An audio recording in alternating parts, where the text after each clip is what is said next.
Hello again, I'm Martyn Heyne, and today I would like to address some more comments on my video about the most common stereo miking mistake, which has gotten a lot of feedback, so thanks to all who responded. This is really a two-part video. First, we'll discuss what constitutes a stereo miking technique, as there is some uncertainty there, and then we'll take a look into how to do a proper Glyn Johns setup. This is not according to physics or theory, but based on the rules by the man himself and with info from his book Sound Man, which is overall a funny and enlightening read that I would recommend to anyone with an interest in recorded music. So if you're only here because you want to give the good old Glyn Johns a go, by all means skip ahead. If, however, you wish to get nerdy about microphone technique, let's go. To recap, my stereo mistake video was dealing with inwards facing equivalent stereophony, and some viewers astutely pointed out that Glyn Johns is a stereo recording technique with inwards facing mics. I also had an engineer from ESPN who records the sound of basketball games email me saying that he uses several shotgun microphones 3 meters apart, pointing into the court to capture the action. So what gives? I find with all terminology you can either broaden the meaning of a word and include more and more things, or you can keep it stricter and more precise. Personally, I'm rather a fan of the latter, as I find it makes language more powerful. So with that in mind, everyone is obviously free to define the term stereo miking technique as they wish. I would simply like to point out the differences between what I think of as a stereo pickup and what's going on in Glyn Johns technique or the basketball broadcast. First of all, let's consider a monosource, a guitar that is panned to the left speaker, and a different one, a bass, that is panned to the right speaker. We have playback on a stereo-capable system, but I would call that two panned monosources. Now what if the bass is instead a spring reverb signal of the guitar? This is common practice. Now it's a bit more stereo-y, as the two channels have something to do with one another. It's still technically two panned monosources though. Now, what if the bass and the guitar were playing in the same room together, not too far apart, so there's considerable bleed between the two instruments? This would feel a lot more stereo-y. So when do we cross over into real stereophony? I would say a true stereo pickup is one that creates frequency-independent time and/or level differences that make up a stereo image similar, though never quite the same, to the one that happened in front of the microphones. For this, there are many different techniques, and this is because they all have different strengths and weaknesses. If there was a best one, nobody would bother using anything else. What they have in common is that you need two microphone capsules to create the differences. So a true stereo recording is a different animal in that it uses two similar signals with a time and/or level difference between them. Whereas any number of fairly uncorrelated mono signals panned in the stereo image is something else. Some call it panned stereo, I've heard it called Beatles stereo as well. In the case of the basketball game, this is what we're dealing with. You could also create a great rock mix from a number of panned mono signals, and people frequently do. But again, this is panning stereo. It becomes clear then that the distinction is that a stereo pickup works with two similar signals, just that they have time and/or level differences. So where does Glyn Johns' technique fall? I'd argue that it's technically panned stereo, even though it's customarily referred to as a stereo miking technique. First of all, I would point to the fact that it's never two microphones, but at least a third microphone for the bass drum, and sometimes others are added. Secondly, the overhead mics are only half panned. They are not actually the left and the right signal like in the other stereo techniques. Thirdly, and most importantly, the spacing of the microphones is so large that they pick up entirely different signals rather than just the level differences. Consider, for example, that for two separate mono mics in a multi-miking situation, we often use the 3-to-1 rule. This rule states that in order to minimize comb filtering, if you have one microphone picking up a source, other microphones in the area with the same sensitivity that are supposed to pick up other sources need to be at least 3 times as far away from the original source as its own microphone to be considered unproblematic. The ratio between, for example, the distance of the floor tom to the floor mic and the distance of the floor tom to the overhead mic is greater than 1:3 in Glyn Johns. So that says something about how correlated the floor tom signal is in the two mics. Not very much. Regarding time differences, Glyn Johns is obviously a spaced pair rather than coincident, but again the spacing is just too wide.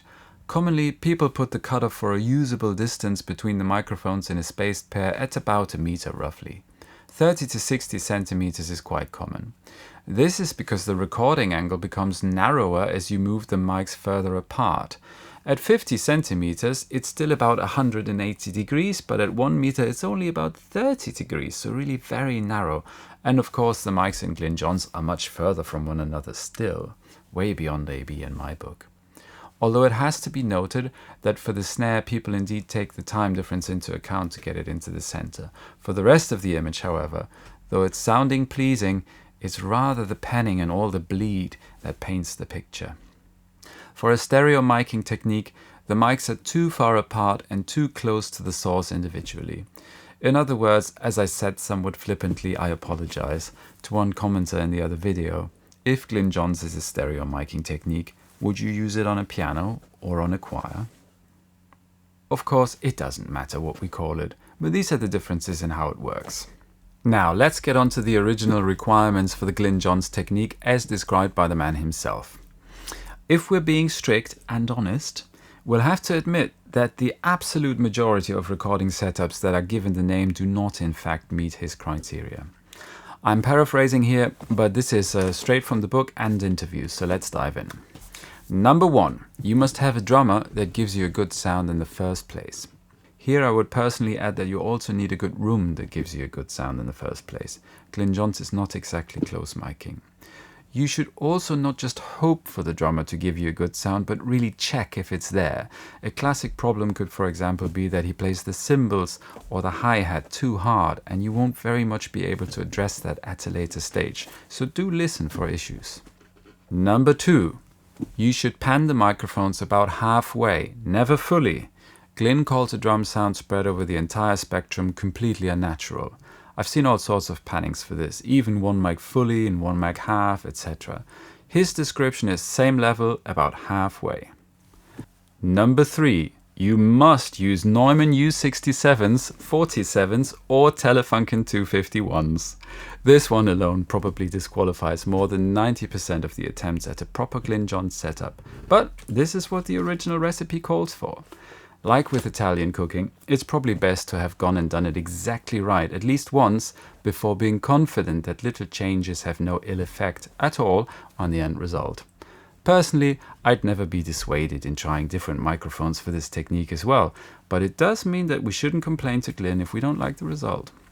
Number 4. No measuring. This is a shocker to most. Glyn literally says it's bullshit. Now, if you've spent some time with the art and science of microphone technique, you'll know that a little measuring can go a very long way in many situations. So again, be aware if you decide to change the recipe. Generally, the idea for measuring the distance to the snare for both microphones is to get the snare dead center in the stereo image.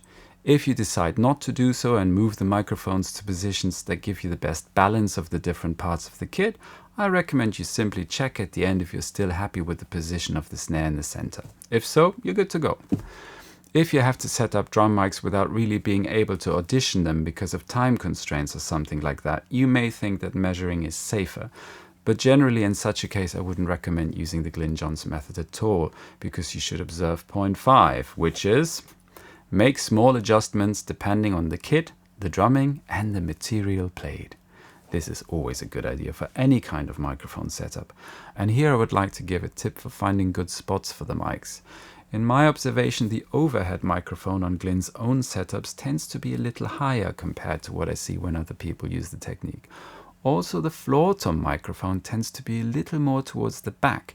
It's not really facing sideways in relation to the kit, but rather a little sideways and a little forwards. In any case, looking at the snare. And that brings us to the last point. Number 6. You must believe it will work. Clearly, good advice for absolutely anything. Thanks, Glyn. So these are the requirements for the Glyn Johns technique as specified in his book Soundman. I would like to add one other tip from Glyn that he has stated several times elsewhere, which is to bring the faders on the console for the drum mics down by 10 dBs and correspondingly drive the mic preamps 10 dBs harder. Finally, I'd like to get back to viewer Jonathan Gall, who commented that calling the setup 2 mono signals with panning is a little oversimplified. I agree with him, although I think As a technical description, it's accurate. So here's what I think contributes to the lasting popularity of the Glyn Johns technique over other ways of recording the drums. Firstly, the mics are relatively far away from the drums, and drums just don't sound all that good close mic'd. There are of course other techniques that have this advantage too. Secondly, the few microphones leave little room to ruin things when they are already good. Throwing 20 mics on a drum set requires the mixer to have a really excellent idea of how things should sound. Chances are, in many cases, the drummer's idea was better. Thirdly, the few mics create less phasing rubbish. Again, with a lot of mics come a lot of problems and a loss of impact and clarity. This is especially noticeable on a drum set where you have sharp transients and highly complex cymbal sounds. As Glyn's congenial brother Andy pointed out, the drums supply the hi-fi quality in a rock mix, and when this more delicate quality is gone, things can overall sound a bit grim. Fourthly, a drum as an instrument has two remarkably distinct sounds when heard from above or from the side. The Glyn Johns technique captures both of these, which creates an excellent tonal balance. This is an often overlooked aspect in drum miking approaches. Lastly, point 5 is that in a world where recordings are increasingly made not in professional studios with large budgets, but by any means possible, fewer mics, fewer channels, fewer stands, fewer cables, etc. is always welcome. So it seems that Glyn Johns is here to stay, and I don't mind that at all. I'm just not going to call it a true stereo miking technique, if that's alright. As always, if you have further questions or your own experiences to share, please do so in the comments. Also, feel free to forward this video to your recording friends and follow me here if you wish to be notified about future episodes that may or may not be released in a billion years' time. Thanks very much. Goodbye.